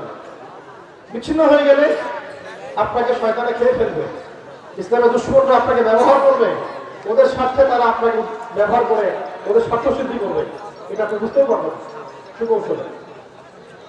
ঐক্যবদ্ধ থাকা। 3 নম্বর হচ্ছে এখনকার বাংলাদেশ বিনির্মাণে আমাদের আপোষের যে ইখতিলাফগুলো আছে, ছোট ছোট ইখতিলাফগুলো, এগুলো নিয়ে বেশি কথা না বলা, বরং আমাদের মধ্যে যে বিষয়গুলো আমরা একমত সেই বিষয়গুলোর চর্চা বেশি বেশি করা। কিন্তু আহলে সুন্নাত ওয়াল জামায়াতের সাথে যদি উসুলগত কোনো পার্থক্য থেকে থাকে সেটাকে শুরুতেই স্পষ্ট করে দেওয়া। যদি দেখা যায় আহলে সুন্নাত ওয়াল জামায়াতের সাথে কোনো উসুলগত পার্থক্য আছে কারো, এটা শুরুতে স্পষ্ট করে দেওয়া, তাও হিকমার সাথে, প্রজ্ঞার সাথে, নম্রতা, বিনয়ের সাথে, আক্রমণাত্মক ভাবে নয়, একাডেমিক আলোচনার মধ্য দিয়ে। কারণ এখন আমার ঐক্যের বড় দরকার। এখন যদি আমরা ঐক্যবদ্ধ না হতে পারি, এই যত রাম বাম সেকুলার এই সমাজগুলো আছে আপনাকে খেয়ে ফেলবে। মনে করবেন না যে ইয়াজুজ পালিয়ে গেলে মাজুজ থাকবে না। এমন হইতে পারে যে এক ইয়াজুজ দিয়ে আরেক মাজুজ চলে আসবে। এটা আবার সরাসরি অর্থে নিয়ে না, এটা রূপক অর্থে বলেছি। পরে আবার এটা টাইটেল বানিয়ে দিবে আমাদের ইউটিউবারের তো অভাব নাই। এদের কারণে যে কত ক্ষতি হয় ইসলামের আল্লাহ ভালো জানে। উপকরণ যেমন হয়, আমার এদের মধ্যে কিছু আছে যাদের মাথায় মগজে ঘিরু নাই, মগজ আছে কিন্তু ঠিক নাই, কি দিতে হবে কি লিখতে হবে এগুলো বোঝা।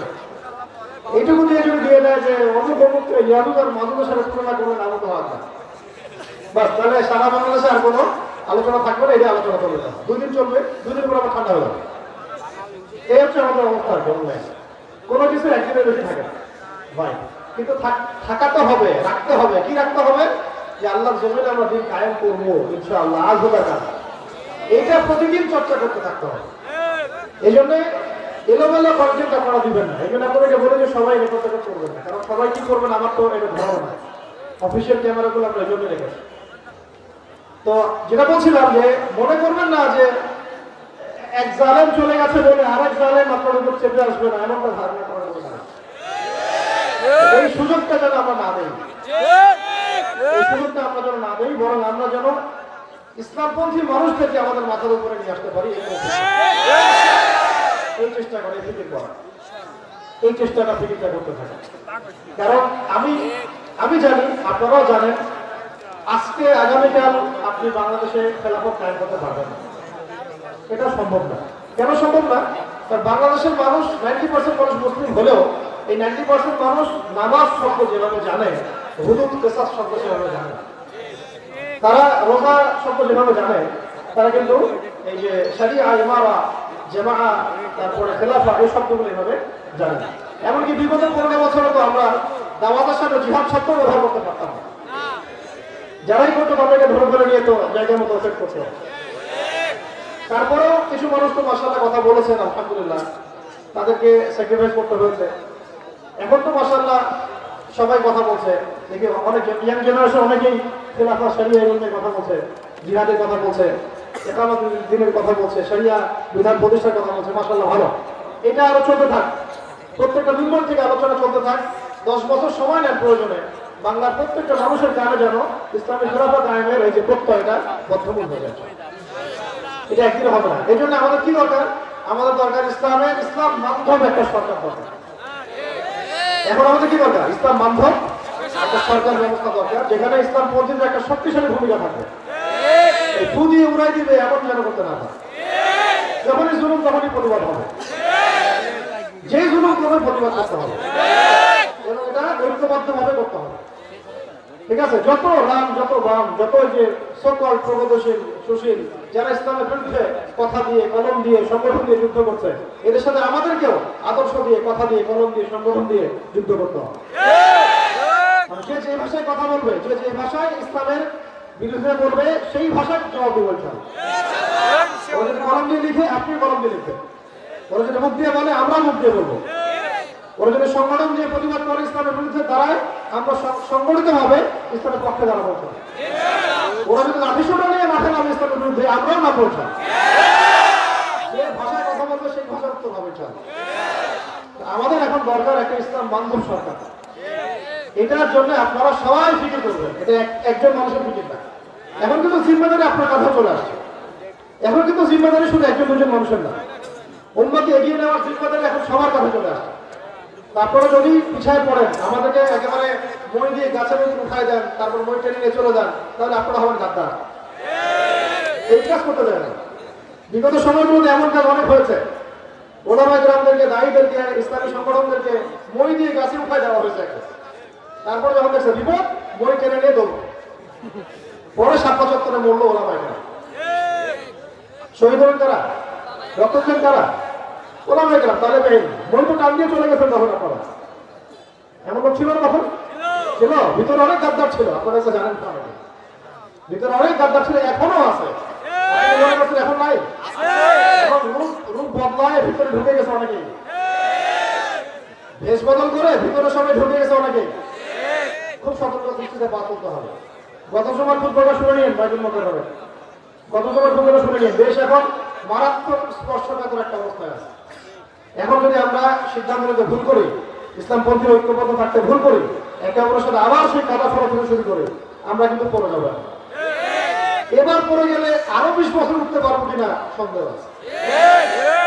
আমাদের শত্রুদেরকে চিন্তা হবে, যত রাম আছে সব কিন্তু আমাদের শত্রু এখন, যত বামপন্থী সবাই কিন্তু আমাদের বিরুদ্ধে দাঁড়ায় আছে, যত ভারতীয় দালাল এবং এজেন্টরা আছে সব কিন্তু আমাদের বিরুদ্ধে দাঁড়ায় আছে।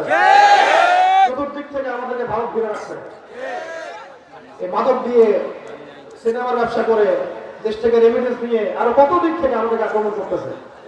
তো এগুলো চিন্তা হবে, আগে শুরুতেই চিন্তা হবে, এবং তাদের কোনো দালালকে এই বাংলার জমিনে স্থান দেওয়া যাবে না, কোনো অবস্থাতেই দেওয়া না। তাওহীদপন্থী মানুষদেরকে নিয়ে ঐক্যবদ্ধভাবে সামনে যাবেন। এখানে নিজে নিজে কোনো পদক্ষেপ নিতে যাবেন না, ওলামা কেরামদের সাথে মাশওয়ারা করে তারপর পদক্ষেপ নেবেন। এই জায়গাটাতেও খেয়াল রাখবেন, ইয়াং ভাইরা, তরুণরা হুটহাট করে আবেগে কোনো কাজ করতে চলে যাবেন না। মাশওয়ারা করবেন ওলামা কেরামদের সাথে, কি করলে ভালো হয়, কি পদক্ষেপ নিলে ভালো হয়, কিভাবে আগানো যায়, এইভাবে ফিরে করবেন। এটা আল্লাহ শুকরিয়া যে মাশাআল্লাহ এখন বাংলাদেশের বিভিন্ন জায়গায়, প্রত্যেকটা জায়গাতেই ওলামা কেরামদের, আমাদের ইসলামপন্থী রাজনৈতিক দলগুলোর সবার একটা ব্যাপক পদচারণা আছে আলহামদুলিল্লাহ। এখন মাঠটা রেডি করতে থাকেন, যাতে আগামী অন্তত 5-10 বছর আমরা পুরো বাংলাদেশে খিলাফত প্রতিষ্ঠার দাওয়াতটাকে বেগবান করতে পারি। তারপরে ইনশাআল্লাহ দেখা যাবে আসল খেলা কাকে বলে। বাংলার জমিনে আমরা আল্লাহর আইন প্রতিষ্ঠা করেই ছাড়বো। যে ভাষায় তারা প্রতিবাদ করবে ওই ভাষায় আমরা কথা বলবো। ভাষা এখন আমাদেরকে চিহ্নিত করতে হবে কোন ভাষায় কথা বলতে হবে। ওরা যদি আক্রমণাত্মক ভাষায় কথা বলে আমরা এখানে নমনম করতে যাবো না। ওরা যদি বিনয়ের সাথে কথা বলে আমরা বলবো আসেন চেয়ারে বসেন কথা বলে, টেবিলে বসেন কথা বলে। আপনি আক্রমণ করবেন আর আমরা আপনাদেরকে তেল মারবো, এই দিন শেষ হয়ে গেছে, এই দিন শেষ। আল্লাহ পাক আমাদের সবাইকে কথাগুলো বোঝার তৌফিক দান করুন। এখন এই দিন বড় পরিসরে কাজ করতে গেলে ভাই ঐক্য ধরে রাখার কোনো বিকল্প নাই। এখানে আমাদের উসুলগত কিছু পার্থক্য থাকলে আগেই আমরা এটা ক্লিয়ার করে নিব। নেতৃস্থানীয় ব্যক্তিবর্গ বসবে, তারা এটাকে ইসলাম করে সুরাহা করবে। আপনারা যারা অনুসারী তারা আগে আগ বাড়িয়ে বাড়াবাড়ি করবেন না, বিশেষ করে অনলাইনে ফেসবুক ইউটিউবে এগুলো লেখালেখি করতে যাবেন। এগুলো কোনো ফায়দা হয় না, বরং ফেতনা আরো বাড়তে থাকে। বরং যারা এখানে পলিসি মেকার তারা বসে কথা বলবে, তখন দেখবেন দূরত্ব কমে আসতে হবে। চেষ্টা করতে হবে দূরত্ব কমিয়ে নিয়ে আসার জন্য। না আমরা সহিষ্ণুতাবাদী হবো, আর না আমরা কোন উগ্রপন্থা অবলম্বন করবো। আমরা মধ্যমপন্থী থাকবো, হিকমা প্রজ্ঞার সাথে দিন কায়েমের দিকে এগিয়ে যাবে। এখন তরুণ ভাইদের এখানে দায়িত্ব আছে না? বুনিয়াদী কাজগুলো আপনাদের আগে করতে হবে, তাড়াতাড়ি করতে হবে, দ্রুত। নিজেকে পরিবর্তন করার সময় নেন 3 মাস, 3 মাসে পরিবর্তন করে ফেলেন। 40 দিন টাইম নেন, 40 দিনের মধ্যে আমি আমাকে পরিবর্তন করে ফেলবো। করা যাবে না? আল্লাহ রাস্তায় বেরোয় যান, 40 দিন সময় দিয়ে বাসায় আসেন, নিজেকে পরিবর্তন করে নিয়ে আসেন, আখলাক পরিবর্তন করে নিয়ে আসেন, ঈমান আকীদা পরিবর্তন করেন। পরিবর্তন করতে বলেছি, ভিত্তি শক্ত করেন, বিশুদ্ধ করেন, ঈমান আকীদা বিশুদ্ধ করেন, আমল বাড়ান, রিজিকটাকে হাওয়া করে নেন, পরিবারগুলো গঠন করে ফেলেন। দেরি করার দরকার নাই এখন। তারপরে ইলমের চর্চা করে ওলামা কেরামদের সাথে থাকেন, যেটা নির্দেশনা আসবে সেভাবে আপনারা সামনে দিকে আগান। আল্লাহ পাক আমাদের সবাইকে সমস্ত ফিতনা মোকাবেলা করার তৌফিক দান করেন। এখন আমাদের কিন্তু ফিতনা শুধুমাত্র এই বাংলাদেশেই নাই, পার্শ্ববর্তী দেশ থেকে আসবে। ওইদিকে মিয়ানমার পথপথে বসে আছে, এদিকে এই রামমান সেকুলার ইসকন সব কিন্তু একেবারে মুখিয়ে আছে, তখন একটা ফিতনা সৃষ্টি করবে। এছাড়া ওদের তো এজেন্ডা হচ্ছে অখণ্ড ভারত, নাকি? ভালো, কোনো সমস্যা নাই, আমাদেরও এজেন্ডা অখণ্ড ভারত। কারণ কি জানেন? আমরা হচ্ছে অখণ্ড ভারত ইসলাম কায়েম করবো, কোনো সমস্যা নাই, আমাদেরও এজেন্ডা একই। ওরা যদি চায় অখণ্ড ভারত প্রতিষ্ঠা করতে, আমরাও অখণ্ড ভারত প্রতিষ্ঠা করবো। তবে তোমরা যাচ্ছ কিসের? জয় শ্রী রামের অখণ্ড ভারত, আর আমরা হচ্ছে লা ইলাহা ইল্লাল্লাহের অখণ্ড ভারত। এবং সেটা হবেও, এবং এটা যে হবে ওটার ইঙ্গিত ইশারা হাদিসে পাওয়া যায়। ওইটা আজকে আলোচনা করতেছি না। ইঙ্গিত ইশারা একটা হাদিসে পাওয়া যায় যে ইনশাআল্লাহ তাআলা শুধু অখণ্ড ভারত না, একটা কাঁচা বাড়ি, একটা পাকা বাড়ি বাদ থাকবে না রাসূলের ভাষায়, যেখানে ইসলামের কালিমা লা ইলাহা ইল্লাল্লাহ প্রকাশ করবে না ইনশাআল্লাহ। তবে এর কেন্দ্র হবে জেরুজালেম। কোন জায়গা? জেরুজালেমে তো আমাদের ভাইরা মাশাআল্লাহ জিহাদের ময়দানে আছেন। খোরাসানে তো আমাদের ভাইরা জিহাদের ময়দানে ছিল, এটাকে আমেরিকাকে পিটিয়ে বের করছে। এখন তোমাদের পালা, আস্তে আস্তে তোমাদের দিকে ইতিহাস আসবে ইনশাআল্লাহ।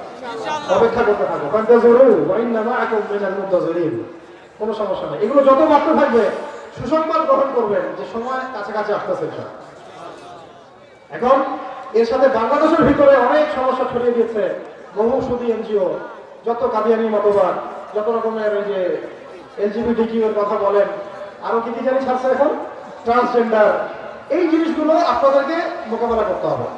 ওইখানে ভাইরা তাদের মতো করে প্রতিবাদ করছে, এইখানকার ভাইরা তাদের মতো করে প্রতিবাদ করছে। আমরা আছি এখন বাংলাদেশ। এখন আমাদের ওই ভাইদের জন্য অস্ত্র বিসর্জনের চাইতে বেশি গুরুত্বপূর্ণ হচ্ছে আমার দেশটাকে সংস্কার করা। আমরা কাঁদবো তাদের জন্য, দোয়া করবো তাদের জন্য, সব ঠিক আছে, কিন্তু এটা করেই আমি পার পেয়ে যাবো না। দুই ফোঁটা চোখের পানি ফেললেই আমার দায়িত্ব শেষ হয়ে যাবে না। আল্লাহ আমাকে আপনাকে এই দেশে জন্ম দিয়েছেন, এখানে কাজ করতে বলেছেন। আমার জন্য তো এখন ওইখানে গিয়ে জিহাদ করা এত সহজ না, সহজ এত সহজে আপনি ওখানে কাজ করতে পারবেন না। বাংলাদেশে আপনি আছেন, এখন এখানে তো আপনার কাজ আছে। এখানে এনজিবিটি দূর করার জন্য আমাদের কাজ আছে, এখানে কাদিয়ানিদেরকে ঠেকানোর পিছনে আমাদের কাজ আছে, এখানে আর কি এই সুদী এনজিও গুলোর পিছনে আমাদের কাজ আছে, এখানে আমাদের যত যে বামপন্থী যে ইসলামের বুদ্ধিজীবীরা, ইসলাম বিরোধী বুদ্ধিজীবী যেগুলো আছে, ইসলাম বিরোধী যারা ইসলামের বিরুদ্ধে কলাম লিখে যাচ্ছে, এদের বিরুদ্ধে আমাদের কাজ আছে। এই যে যারা ইসলামটাকে উগ্রবাদী ধর্ম হিসেবে প্রতিষ্ঠা করতে চায়, এদের বিরুদ্ধে আমাদের কাজ আছে। এই যে রেজিস্টার প্রথম আলো যা শুরু করছে, এদের বিরুদ্ধে আমাদের কাজ আছে। আমাদের কাজ আছে এই জমিনের মধ্যে। এই জমিনে আমাদের কাজগুলো স্কিপ করে এড়িয়ে গিয়ে আমরা কিন্তু আবার চোখের পানি ফেলে পার পাবো না। আল্লাহ পাক আমাদেরকে বোঝার তৌফিক দান করুন। আমাদের খুব আবেগ কাজ করে, আমাদের ভাইরা ওখানে মারা যাচ্ছে। ওই আমরা যখন হাজার হাজার মানুষ, হাজার হাজার ওলামায়ে কেরাম আয়না করে পচে মরতেছিল, তখন তো চোখের মধ্যে পানি আসে। এখনো হাজার হাজার ওলামায়ে কেরামদের কাঁধে 10টা-20টা করে মামলা আছে। তো এদের জন্য তো কোনো ফিকির করতেছে না। এইসব আবেগ দিয়ে কিন্তু দিন কাটে। নিজের ঘরের পাশে তো আগুন, এটা নিভা না। আল্লাহ পাক আমাদেরকে কথাগুলো বোঝার তৌফিক দান করুন। আমিন। এখন শত্রু থেকে চিনতে শিখেন, মূল শত্রু থেকে চিনতে শিখেন। এরপরেও বৈশ্বিক প্রেক্ষাপটে আবার এই পশ্চিমরা আমাদের দিকে তেড়ে আসবে। যত আপনারা ইসলামকে মহব্বত করবেন, ভালোবাসবেন, ইসলামের দিকে আসতে থাকবেন, শরিয়া ইমানের কথা বলতে থাকবেন, তত ওরা আপনার দিকে চেপে ধরবে। কিন্তু একটা কথা মনে রাখবেন, যার সাথে আল্লাহ আছেন তাকে কেউ চেপে ধরতে পারবে না। চেষ্টা করে যাবে, পারছিল কি?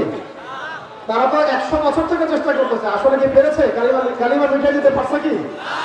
তারা কি ইসলাম পন্থীদের সংখ্যা কমাইতে পারছে?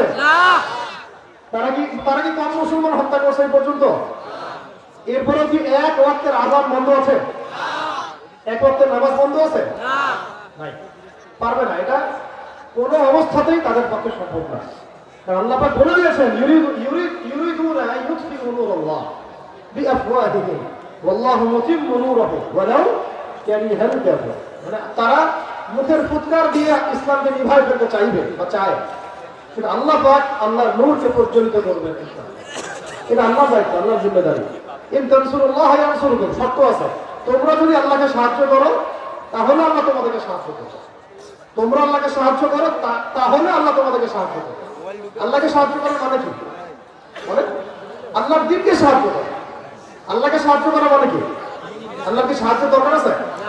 আল্লাহর দ্বীনকে তোমরা সাহায্য করো, তাহলে আল্লাহ তোমাদেরকে সাহায্য করবে। ওই উসাব্বিত আকদামাকুম, তোমাদের পা আল্লাহ শক্ত করে দিবে। আর তোমরা যদি আল্লাহর দ্বীনকে সাহায্য না করো, ওয়াইন তাতাওয়াল্লাহ, যদি মুখ ফিরে চলে যাও, ইয়াস্তাবদিল কওমান গায়রাকুম, আল্লাহ অন্য কওমকে হেদায়েত দিয়ে তোমাদের জায়গায় নিয়ে আসবে, তোমাদেরকে সরাই দিবে। আমাদেরকে সরাই দিবেন, আল্লাহ হুমকি দিয়েছেন, ধমক, তোমাদেরকে সরাই দিবে, দিয়ে অন্য কওমকে তোমাদের জায়গায় নিয়ে আসবে। সুম্মা লা ইয়াকুনু আমসালাকুম, তারা তোমাদের মতো অপদার্থ হবে। আমরা কি চাই? আমরা চাই আল্লাহ পাক আমাদের হাতেই ইসলামের খেদমতটা কবুল করেন। অতএব এই বড় শত্রু থেকে চিনতে শিখবেন। এগুলো হচ্ছে আঞ্চলিক শত্রু আমাদের। এগুলো আছে ঘরোয়া শত্রু, একগুলো আছে মুনাফিক ভিতরে ঢোকা শত্রু, একগুলো আছে মিডিয়ার শত্রু, একগুলো আছে ভিতরে প্রশাসনের ভিতরে ঘাপটি মেরে বসে আছে, এরকম শত্রু আছে। একগুলো আছে টকশোতে বসে বসে ইসলাম বিরোধী তৎপরতা চালায়, একগুলো আছে কলাম লিখে, একগুলো প্রিন্ট মিডিয়া আছে, এগুলো ইলেকট্রনিক মিডিয়া আছে, একগুলো আছে রাজনীতিবিদদের মধ্যে, একগুলো আছে যে ভারতীয় দালালদের মধ্যে, আর বৈশ্বিক ক্ষেত্রে আছে আমেরিকার ইসরায়েল। এই শত্রুদেরকে চিহ্নিত না করতে পারলে, তাদেরকে বয়কট না করতে পারলে, তাদের ভাষায় কথা বলা না শিখলে ঐক্যবদ্ধ জমায়েত গঠন করতে না পারলে এবং দিন কায়েমের জজবা এই যে স্পৃহা এটাকে মজবুত না করতে পারলে আমরা কিন্তু একেবারে ঝড়ের মতো করে চলে যাবো আদ এবং সামুদ জাতির মতো। আমরা এটা চাই না, ইনশাআল্লাহ এটা আমরা হতে দিব না। এই জন্য বুনিয়াদী কাজগুলো ঠিক করে বড় স্কেলের এই কাজগুলো করতে হবে। রাজি আছেন ইনশাআল্লাহ? সবাই অন্তত পার্ট টাইম দায়ী হয়ে যান ভাইরা, দিনের 11 করেন, অন্তত পার্ট টাইম দায়ী হয়ে যান। পার্ট টাইম 1 ঘন্টা 2 ঘন্টা দাওয়াতি কাজ করেন, তবে দাওয়াতি কাজ করার আগে নিজের যোগ্যতা আগে বাড়ায় নেবেন। মুরব্বীদের সাথে পরামর্শ করে দাওয়াতি কাজ করবেন। এটা কোনটা বলতে পারবেন, কোনটা বলবেন না, কি বলবেন কি করবেন, এটা আপনি মহাসভা করবেন। এর পাশাপাশি সৎ কাজে আদেশ করবেন, অসৎ কাজেও নিষেধ করবেন।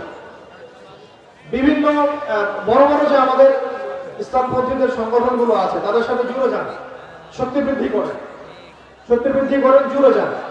আপোষে যদি কোনো ভুল থাকে এই ভুলগুলোকে আপোষেই সলভ করে নেন, বাহিরে এগুলো চর্চা করতে যাবেন না। ঘরের কথা ঘরেই থাক, বাইরে যেন না যায়। ঠিক আছে? মুরব্বীদের তত্ত্বাবধানে চলেন। সামনে দেশ বিনির্মাণের অনেক সুযোগ আসতে পারে, তখন আমাদের একটা বলিষ্ঠ ভূমিকা যেন থাকে। আর যদি দেখা যায় তারা উগ্র কোনো ভাষায় কথা বলছে, তখন আমরাও বসে থাকবো না। এটার মাথার মধ্যে রাখা, যে কোনো অবস্থার জন্য প্রস্তুত থাকা, যে কোনো অবস্থা এবং যে কোনো পরিস্থিতির জন্য শারীরিক, মানসিক, আত্মিক, ইমানি দিক থেকে প্রস্তুত থাকতে হবে। আল্লাহ পাক আমাদেরকে তৌফিক দান করুন। সর্বশেষ কথা হচ্ছে আজকের আলোচনার একটা ঘটনা বলে আমি শুরু শেষ করবো। বিরক্ত হচ্ছে কি? আচ্ছা, আমাকে একটু সময় দেন, 2 মিনিট। যদি একটা ঘটনা আমি বলে শেষ করবো। আমি একটা জিনিস জানতে পেরেছি আপনাদের এখানে এসে, এটা না বললে আলোচনার হকটা আদায় হবে না। একটা মেসেজ আমার কাছে এসেছে আর কি, এই মেসেজটা আমাকে কথাটা বলতে গিয়ে আমি ভাবছিলাম যে কিভাবে বলা যায়। এর আগে তো আলোচনা অনেক এখানে পড়ে গেছেন, আমার নতুন করে বলার দরকার নেই। শুধু আমি আপনাদেরকে 2টা থেকে 3টা উদাহরণ দিচ্ছি, মিসাল দিচ্ছি সিরাতুন নবী সাল্লাল্লাহু আলাইহি ওয়াসাল্লাম থেকে। ঠিক আছে? একজন ব্যক্তির নাম হচ্ছে কাব বিন আশরাফ। কি নাম বললাম বলেন? আমাদের ভাইরা হয়তো অনেকে জানেন না, ওলামা কেরাম সবাই জানেন। এই কাব বিন আশরাফের একটা কুখ্যাতি ছিল। কুখ্যাতি হচ্ছে সে নবী করিম সাল্লাল্লাহু আলাইহি ওয়াসাল্লামকে নিয়ে পুচ্ছ রটনা করত, গালি দিত, কবিতা লিখত। তাদের সাথে তুলনা করা যায়, বুঝতে পারছেন তো? হ্যাঁ, তাদের সাথে তুলনা করা যায়, বুঝতে পারছেন তো? এই যুগে কাব বিন আশরাফ নাই। তো আমি কিন্তু কাব বিন আশরাফের ওই বাড়ি দেখেছি যখন সিরাতুন নবী সাল্লাল্লাহু আলাইহি ওয়াসাল্লামের জিয়ারা হচ্ছিল মদিনায়। এটা এই যে বনু কুরাইজা, বনু কায়নুকা, বনু নাজির যে 3টা গোত্র ছিল, একটা গোত্রে সে ছিল একটা সর্দার। ঠিক আছে? তো এখন তার আবার খুব সম্পত্তি ছিল, সে খুব পণ্ডিত মানুষ ছিল, বুদ্ধিজীবী টাইপের। এখনকার বুদ্ধিজীবী দেখেন না, সারা দুনিয়ার জ্ঞান আছে, সূরা ফাতিহা নাই আর কি, এই টাইপের। সারা দুনিয়ার জ্ঞান আছে কি নাই? সূরা ফাতিহা নাই। সে আবার বুদ্ধিজীবী। আবু জেহেলও কিন্তু একজন বুদ্ধিজীবী ছিল। আবু জেহেল মানে কি? জাহালাতের পিতা। তো তার আসল নাম কিন্তু আবুল হাকাম। আসল নাম কি? আবুল হাকাম, জ্ঞানের পিতা। তাকে বলা হতো জ্ঞানের পিতা। সবই ছিল, শুধু ইসলাম ছিল না। তো কাব বিন আশরাফের কুখ্যাতি ছিল সে নবী সাল্লাল্লাহু আলাইহি ওয়াসাল্লামকে নিয়ে পুচ্ছ রটনা করত। এমন কোনো কাজ নাই সে করতে বাদ রাখতো। নর্তকে নিয়ে আসে কাছাই করে, এই যে মহিলাদেরকে নিয়ে এসে বলতো তোমরা মুহাম্মদের বিরুদ্ধে গান গান আছে, এরকম করতে যখন নবী সাল্লাল্লাহু আলাইহি ওয়াসাল্লাম দেখলেন যে না, এই ব্যক্তি তো হেদায়েত কবুল করছে না, এক পর্যায়ে নবী সাল্লাল্লাহু আলাইহি ওয়াসাল্লাম 3জন সাহাবীকে বললেন যে কে আছো আমার চক্ষু শীতল করতে পারো। কাব বিন আশরাফ আমাকে কষ্ট দিয়েছে, কে আছো আমার কলিজায় ঠান্ডা করতে। 3জন সাহাবী দাঁড়ায় গেছে না, বিস্তারিত বলছিলাম, অনেক লম্বা ঘটনা তো, সব করে বলছি। 3জন সাহাবী আনসার সাহাবী।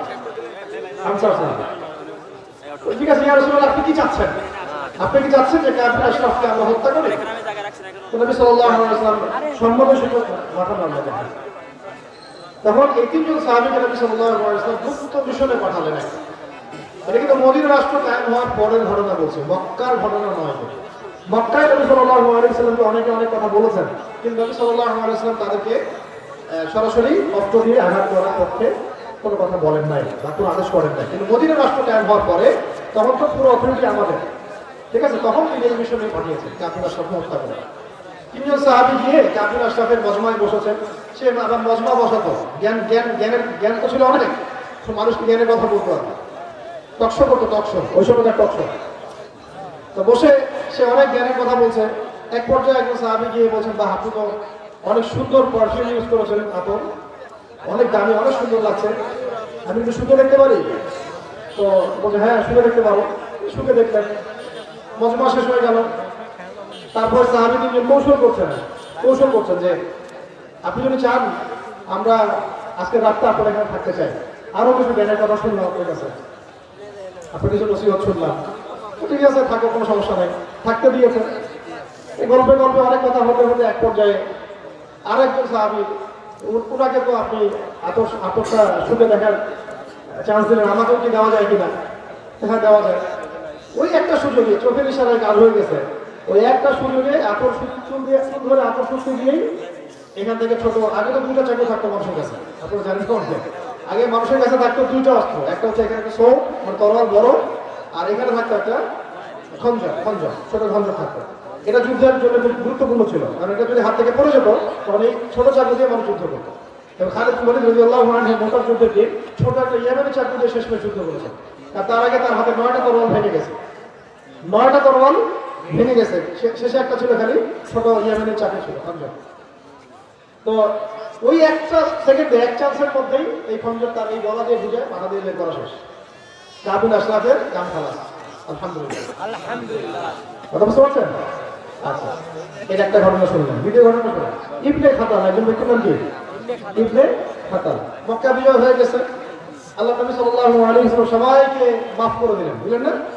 ইনতালিকু ওয়া আনতুম তুলাকা, তোমরা সবাই যাও, সবাইকে ছেড়ে দেওয়া হলো, মুক্ত, তোমরা স্বাধীন, আজকে কোনো তোমাদের প্রতিশোধ নিব না। বলেছিলেন নবী সাল্লাল্লাহু আলাইহি ওয়াসাল্লাম, নবী সাল্লাল্লাহু আলাইহি ওয়াসাল্লাম কিন্তু বলেছিলেন যে লা তাসরিবা আলাইকুমুল ইয়াউম, তোমাদের উপর আমার কোনো আজকে অভিযোগ নাই, যাও।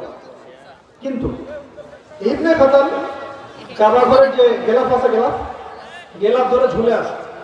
কেন ঝুলে আসে? ও ভয়ে, আতঙ্কে। কেন ভয় পায়? কারণ সে একটা অন্যায় করেছে, বড় একটা অন্যায়। কি অন্যায়? সে দীর্ঘদিন ধরে নবী সাল্লাল্লাহু আলাইহি ওয়াসাল্লামের নামে কবিতা, গল্প, কুচ্ছ, উপন্যাস রচনা। এর নাম কি বললাম? ইবনে, মনে পড়ে, বুঝতে পারে, ইবনে খাতাল, আরো আছে, আমি কয়েকটা বলছি, অল্প কয়েকটা। নবী সাল্লাল্লাহু আলাইহি ওয়াসাল্লাম সাহাবীরা বলছেন যে তাকে কি ছেড়ে দেওয়া হবে? নবীজি বলছে কোথায়? সে আছে এই যে কাবা ঘরের গেলাফ ধরে আছে, চলে আসে, তাকে কি মাফ করে দেওয়া হবে? নবীজি বলছে ওই অবস্থা থেকে হত্যা করা। সুবহানাল্লাহ। ওই অবস্থায় এমনি কি হারাম এলাকায় মানুষ হত্যা করা যায়? বলেন, নিষেধ না? নিষেধ। তো ওকে ওখান থেকে বের করে নিয়ে এসে হত্যা করা হলো। কাবা ঘর গেলাফ ধরে ঝুলে থাকার পরেও সে ক্ষমা পেল না, তাকে হারাম এলাকার বাইরে নিয়ে গিয়ে হত্যা করা হয়েছে। ওই অবস্থা গণক্ষমা করার পরেও তাকে কি করা হয়েছে? এরকম আরো একজন দাসী ছিল, মেয়ে, ওকেও হত্যা করা হয়েছে। এর আগে আরো একজন ইহুদি ছিল, তাকেও হত্যা করা হয়েছে। আরো একজন ছিল যে নবী সাল্লাল্লাহু আলাইহি ওয়াসাল্লামের স্ত্রীদেরকে নিয়ে বাজে মন্তব্য করেছিল, তাকেও হত্যা করা হয়েছে। এরকম সিরাত ঘাটলে আপনারা মোটামুটি 5 থেকে 6 জন পাবেন। এই ব্যক্তিদেরকে আমরা বলি সাতেমে রাসূল। কি বলি? মুখস্থ করেন, আরবিতে কি বলি? সাতেমে রাসূল। যারা রাসূল সাল্লাল্লাহু আলাইহি ওয়াসাল্লামকে গালি দেয়, ব্যঙ্গ করে, বিদ্রুপ করে, বা তার মানহানি করে, বা তার সাহাবীদের মানহানি করে, বা তার স্ত্রীদের উপরে আজে বাজে কথা বলে। এখন আমাকে আপনারা বলে যে এই সাতেমে রাসূলরা, সিরাতের এই সাতেমে রাসূলরা বর্তমান বিশ্বে আছে না নাই? আছে। আপনাদের দেশে আছে না নাই? আছে। এখন তো আমরা ওই ক্ষমতার মালিক না যে তাদেরকে সরাসরি হত্যা করতে পারতেছি। আমাদের হাতে ওই ক্ষমতাটা নেই, আছে? আর প্রশাসনিক ক্ষমতা আমাদের হাতে নাই, রাষ্ট্রীয় ক্ষমতা আমাদের হাতে নাই। তারপরেও অনেক ওলামায়ে কেরামের ফতোয়া আছে, কেউ যদি এটা করেও ফেলে তাকে আমরা দোষী বলতে পারবো না। কি বলতে পারবো না? দোষী বলতে পারবো না। এখন কথা হচ্ছে এই পুরো জিম্মেদারিটা কার উপর বর্তায়? তাহলে এখন পুরো জিম্মেদারি কার উপর বর্তায়? এই কাজগুলো করার নিঃসন্দেহে সরকারের উপরে, প্রশাসনের উপরে বর্তায় কিনা?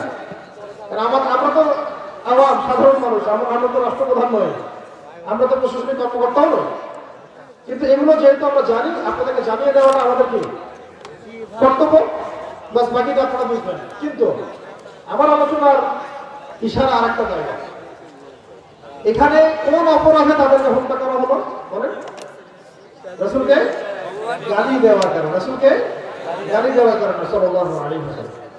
এখন আমরা যারা রাসূলের উম্মত হয়েও রাসূলের সুন্নাত অনুসরণ করি না, আমাদের কি পরিণতি হতে পারে? ভাবার বিষয় আছে না? আমরা তো রাসূলকে মহব্বতের দাবি করি না, মহব্বতের দাবি করি, তার জন্য জীবন দেওয়ার দাবি করি। এখনো যে আমার চেহারায় দাঁড়িয়ে আসে না, এখন আমার যে এখনো লেবাস পোশাক ঠিক হচ্ছে না, আমার যে নামাজ এখনো ঠিক হচ্ছে না, সুন্নতের ইত্তেবা যে আমার মধ্যে এখনো আসছে না, তাহলে কি আমি কি ক্ষতির থেকে মুক্ত আছি না ক্ষতির মধ্যে আছি? বলেন, আপনারা বলেন, এখন ক্ষতির মধ্যে আছেন না? এখন রাসূলকে গালি দেওয়াটা তো বিশাল বড় অপরাধ, তার জন্য মৃত্যুদণ্ড দেওয়া হলো। কিন্তু রাসূলের উম্মত হওয়ার পরেও যদি আমার উপরে সুন্নত না আসে, আমি কত বড় অপরাধী? আমি কি কম বড় অপরাধী? এটা একটা কথা। আরেকটা কথা, শেষ কথা, সেটা হচ্ছে রাসূলকে গালি দেওয়ার কারণে যদি মৃত্যুদণ্ড দেওয়া হয়, তাহলে রাসূল সাল্লাল্লাহু আলাইহি ওয়াসাল্লামের পরে যদি কেউ নবুয়ত দাবি করে, তাকে কি দণ্ড দেওয়া হয়? বলেন। এই যে 4-5 জনের কথা বললাম যাদেরকে হত্যা করা হয়েছে, তারা কি নিজেকে নবী দাবি করেছিলেন? না। তারা কি বলেছিলেন যে আমিও নবী? না। মুহাম্মাদও নবী, আমিও নবী, এমন বলেছিলেন সাল্লাল্লাহু আলাইহি ওয়াসাল্লাম? বা মুহাম্মদ নবী নয়, আমি নবী, এমন কথা বলেছিলেন? বা মুহাম্মাদের পরে আরো নবী আসতে পারে, আমরাও তাদের অন্তর্ভুক্ত, এমন কথা বলেছিলেন? শুধু নবীকে গালি দিয়েছেন, মৃত্যুদণ্ড খেয়েছে। আর কোনটা বেশি বড়, কোনটা বড় অপরাধ? রাসূলকে গালি দেওয়া নাকি রাসূলকে গালি না দিয়ে নিজেকে উল্টা নবী দাবি করা? কোনটাকে বড় অপরাধ বলা হয়? বিবেক দিয়ে, দিল দিয়ে, বিবেক দিয়ে বোঝেন, জেহান দিয়ে বোঝেন। একজন নবীকে গালি দিয়েছে, আর একজন গালি দেয় নাই, নিজেকেই নবী দাবি করেছে। কোনটা নবীকে বড় তহমত? এই দুটোর মধ্যে কোনটা নবীর প্রতি বড় তহমত? নিজেকে নবী দাবি করা। এইটা যদি বুঝে থাকেন, তাহলে কাদিয়ানী মতবাদ নিয়ে কথা বলার আমাদের কোনো দরকার নেই। এই লাইনটুকু বুঝে থাকেন, তার বিস্তারিত কোনো কথা বলারই কোনো দরকার নেই। কোনটা বড় অপরাধ? নবীকে গালি দিয়েছে, মৃত্যুদণ্ড শাস্তি ভোগ করেছে। আর পক্ষান্তরে দেখা যাচ্ছে গালি দেওয়া তো অনেক ছোট বিষয়, এখন এইটা তুলনায় সে নিজেই নবী দাবি করছে, নবী সাল্লাল্লাহু আলাইহি ওয়াসাল্লামের রিসালাত নিয়ে প্রশ্ন তুলছে, তিনি খাতামুন নবীন, এটা নিয়ে প্রশ্ন তুলছে, তার দ্বারা শরীয়ত পূর্ণ হয়ে গেছে, এটা নিয়ে প্রশ্ন করা হচ্ছে। একবার বলছে সে নিজেই মাহদী, একবার বলছে সে নিজেই ঈসা, আবার একবার বলছে সে দুটাই। তো এইটা আমাদের সমাজ এভাবে কিভাবে মেনে নিচ্ছে, এটা আমাদের আসলে বুঝে ধরে না। কিভাবে এই সহজ সরল মানুষগুলো তাদের ফাঁদে পড়ে যাচ্ছে, ধর্মান্তরিত হচ্ছে, ইমান বিক্রি করে ফেলছে, তাদের সাথে ব্যবসা বাণিজ্য করছে, তাদের পণ্যগুলো ব্যবহার করছে, কিভাবে আমরা গায়রহীনতার পরিচয় দিচ্ছি আমরা আসলে বুঝতে পারছি। এমনকি আমরা যে বাথরুমে বসে ইস্তেঞ্জা করছি, সেখানেও দেখা যাচ্ছে ওদের কোম্পানির জিনিস দিয়ে আমাদের ইস্তেঞ্জা করছে। তাহলে আমরা সত্যি কি আশা রাসূল হতে পেরেছি? আমি এই বিষয়ে কথা বলার মতো রুচি আমার নাই, কারণ এটা রুচি বলে বাধা আমার তাদেরকে কথা বলতে। কিন্তু আমি আপনাকে একটা উসুল ধরাই দিলাম, নবীর সাথেন যারা, তাদের যদি এই পরিণতি হয়, তাহলে যারা নবীর সাথেন না, উল্টা নবুয়ত দাবি করছে, তাদের কি পরিণতি হতে পারে, কি করা উচিত তাদের সাথে, আর আমরা কি করছি, এটা ভাবার বোঝার জন্য আপনাদের উপরেই আমি ছেড়ে দিলাম। আল্লাহ আমাদের বোঝার তৌফিক দান করেন। আজকের মতো আমরা এখানে শেষ করছি ইনশাআল্লাহ, রাত অনেক গভীর হয়ে গেছে, দোয়া হবে ইনশাআল্লাহ। আপনারা সবাই বসেন। আকুলু কওলি হাযা আস্তাগফিরুল্লাহ লি ওয়া লাকুম ওয়া লিসাইরিল মুসলিমিন। বারাকাল্লাহু লানা ওয়া লাকুম ওয়া আতিল হাকীম ইন্নাহু তাআলা তাওয়াবুর কারীম ওয়া রাহমাতুর রহিম। একসাথে বলি আমরা সবাই সুবহানাকা আল্লাহুম্মা ওয়া বিহামদিকা আশহাদু আল্লা ইলাহা ইল্লা আনতা আস্তাগফিরুকা ওয়া আতুবু ইলাইক।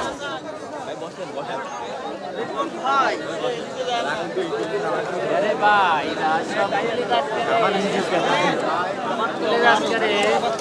তোমারও কাছে তোমারও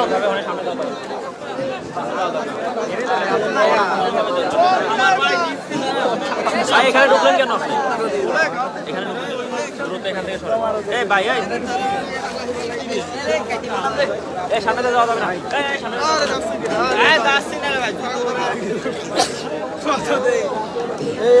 বাদন বাদন বাদন উপরে যা তাড়াতাড়ি ঘোরায় পুরা পাবলিক থেকে